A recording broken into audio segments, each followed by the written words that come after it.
بسم الله الرحمن الرحیم. السلام علیکم ډیر سټوډنټس، امید لرم چې تاسو ټول به ټیک ټاک یې. نن تاسو سره ان شاء الله زه ډسکس کوم کانټرا انټری چې کوم په اکاونټینګ کې په کیش بک کې یو انټری مونږ پاس کوو. لږه مشکله وي خو بهرحال ډیر اسان الفاظ دي، ډیر اسانه طریقې سره نن مونږ ان شاء الله دا ډسکس کوو. ګورئ کیش بک کې 3 کالم کیش بک چې کوم ته مونږ وایو کنه، چې کوم کې 3 کالم وي، ډسکاونټ وي، بینک وي، کیش وي. تاسو ګورئ چې د ډیبټ طرف ته هم دا 3 واړه دغه وي کالمز وي او کریډټ طرف ته هم دا 3 واړه کالمز وي. نو اوس کانټرا انټری دې کې څه ته وایي؟ یو خو دا یاد ساتئ چې کانټرا انټری چې کله مونږ پاس کو په کیش بک کې نو هلته کې ورته سی لیکو او هغه سرکل کو. نو د دې مطلب دا چې دا انټری کانټرا ده. اوس کانټرا انټری څه ته ویل کېږي؟ No, it is an accounting transaction that involves both cash account and bank account.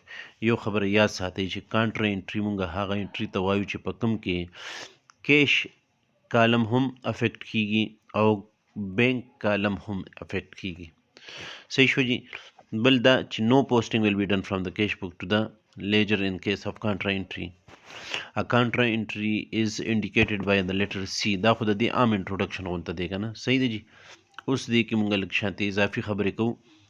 نور چې کانټرا انټری refers to transaction involving cash and bank account، یعنی کانټرا انټری کې دواړه خبرې راځي، کیش اکاونټ هم انوالو کیږي او بینک اکاونټ هم انوالو کیږي. څه مطلب دی؟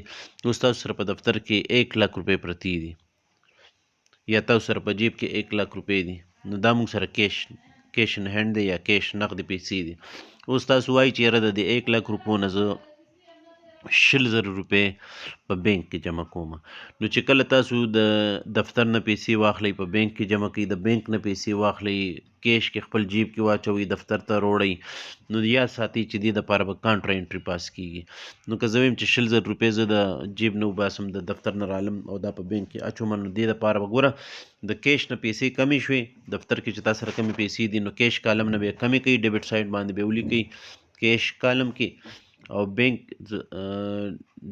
نو ډیبټ کول سره مطلب ماینس شي د کیش نه، او په کریډټ سایډ باندې به د بینک کالم کې به ایډ کوي، جمع به کوي.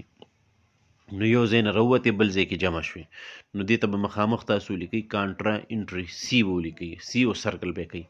اوس که تاسو وایئ چې یاره نه د بینک نه راوباسم دفتر نه، نو بینک کې تا سره 10 لک روپۍ پرتې دي، ته د هغې نه 1 لک روپۍ راوباسې، څه څیزونه پرچیز کړې نو هغه دفتر ته وروړې، جیب کې اچې، نو 1 لک روپۍ تا د بینک نه راوویستې، نو بینک نه کمې شوې او کیش کې به تاسو دا واچوئ. زه اگزامپل در کوم خو اول په دې تیوري د کانسپټ ډسکس کوو که نه.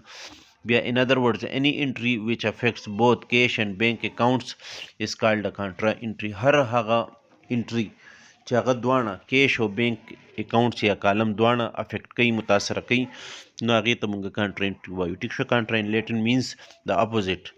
کانټرا په لاتیني ژبه کې څه ته ویل کېږي جي؟ اپوزیټ، الټا. اټ از مور پاپولرلی نون ایز کانټرا ووچر. دې ته مونږ کانټرا ووچر هم وایو. ښه جي. To make the definition further simpler, any transaction involving a transfer of cash between one cash account to another, one cash account to another bank account. یاد ساتئ ما چې څنګه تاسو ته آسان الفاظو کې وویل که نه، چې تاسو د کیش نه پیسې، نقد پیسې تاسو سره په جیب کې یا دفتر کې پرتې دي، په دراز کې پرتې دي، هغې نه پیسې راوالئ، یا بینک کې واچوئ یا بینک کې جمع کوئ، یا د بینک نه راوباسئ دفتر کې ځان سره کېږدئ. لازمي خبره ده روزانه ګوره خرچې کېږي په دفتر کې، نو خامخا به تاسو سره نقد پیسې وي، نو که هغه کمیږي د بینک نه به راوباسئ.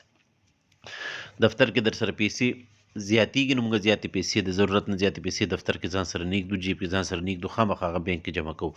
نو یا تاسو د بینک نه پیسې راوباسئ دفتر کې جمع کوئ، یا دفتر نه پیسې راواخلئ بینک کې جمع کوئ. بس د دې لپاره دا ذهن کې وساتئ چې دا به کانټرا انټري پاس کېږي. اوس دې نه بعد اگزامپل طرف ته راځو. دا اوس یو ښه جي. اوس اگزامپل طرف ته راځو. دې اگزامپل کې تاسو ته ښکاري 2 ټرانزیکشنز دي، یو په جنوري 4 باندې وشو، یو جنوري 8 باندې. جنوري 4 باندې ویل کېږي چې $200 فرام آفیس آر ډیپازیټډ انټو بینک، یعنی 200 روپۍ مونږ د آفیس نه واخیستې او په بینک کې مونږ جمع کړې. دفتر کې مونږ سره $200 200 روپۍ پرتې وي، هغه مونږ 200 راواخیستې او په بینک کې مونږ جمع کړې.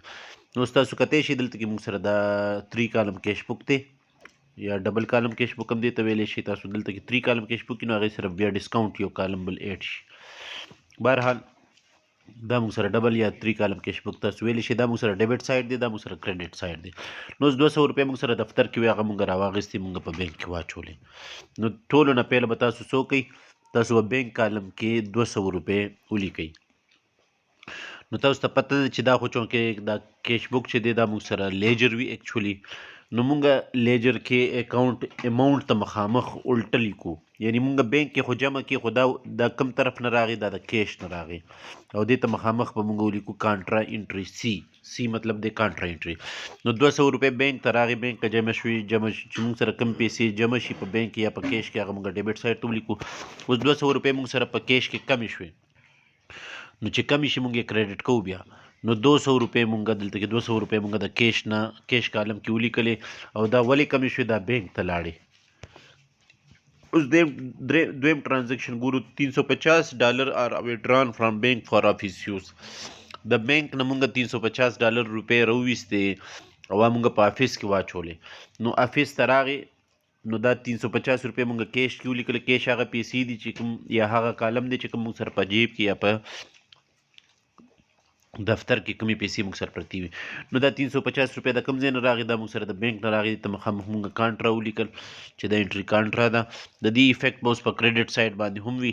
350 روپۍ بینک کې کمې شوې، نو موږ کریډټ کې 350 روپۍ بینک کالم کې مو لیکل. دا ولې کمې شوې، دا کیش ته لاړې او دې ته مخامخ موږ کانټرا انټري ولیکل. نو د ایگزامپل دی امید لرم چې تاسو په پوه شوي یې. تھینک یو جی.